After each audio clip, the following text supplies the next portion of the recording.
ಸಚಿವ ಮಧು ಬಂಗಾರಪ್ಪ ಅವರ check bounce ಕೇಸನ್ನು ಇಟ್ಕೊಂಡು ಬಿಜೆಪಿಯವರಿಗೆ ಅವರು ರಾಜೀನಾಮೆ ಕೊಡಬೇಕು. ಶಿಕ್ಷಣ ಸಚಿವರಾಗಿದ್ದಂಥವ್ರು ನೋಡಿ, ನನಗದ್ರ ಬಗ್ಗೆ ಹೆಚ್ಚು ಮಾಹಿತಿ ಇಲ್ಲ, to be honest with you. But ಏನೇ ಇರಲಿ, ಅದು ಏನು ವಿತಿನ್ ದಿ ಏನು ಕೋರ್ಟಲ್ಲಿದೆ ಅಂತ ನನ್ನ ಇದಿದೆ. ಅದೇನಿದೆ ಕಾನೂನಾತ್ಮಕವಾಗಿ ದಂಡ ವಿಧಿಸಿದೆ, ಅದಕ್ಕೂ ಅವ್ರು ಪ್ರತಿಕ್ರಿಯೆ ಕೊಟ್ಟಿದ್ದಾರೆ. ಬಿ ಜೆ ಪಿಯವ್ರು ಯಾರ್ಯಾರು ರಾಜೀನಾಮೆ ಯಾವಾಗ ತೊಗೊಂಡ್ರು ಗೊತ್ತಿದೆ ಅಲ್ಲ. ಮಾಡಾಳ್ ವಿರೂಪಾಕ್ಷಪ್ಪ ಅವರಿಗೆ ರಾಜೀನಾಮೆ ತೊಗೊಂಡ್ರ, ಈಶ್ವರಪ್ಪ ಅವರಿಗೆ ರಾಜೀನಾಮೆ ತೊಗೊಂಡ್ರ, PSI ಹಗರಣ ಮಾಡಿದಾಗ ಅರ್ಗಜ್ಞಾನೇಂದ್ರ ರಾಜೀನಾಮೆ ತೊಗೊಂಡ್ರ. ಅದೇನೋ ವೈಯಕ್ತಿಕ ಕೇಸು.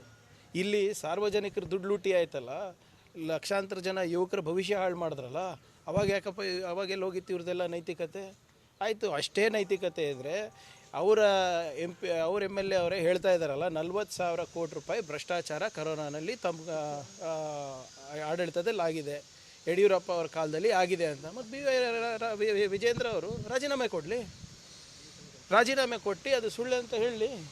ಇನ್ನೂ ಕೂಡ ಅದ್ರ ಬಗ್ಗೆ ಪ್ರತಿಕ್ರಿಯೆನೇ ಇಲ್ಲ ಅಂದರೆ ಅವ್ರ ಮೌನ ಅಂದರೆ ಎಸ್ ಅಂತನಾ?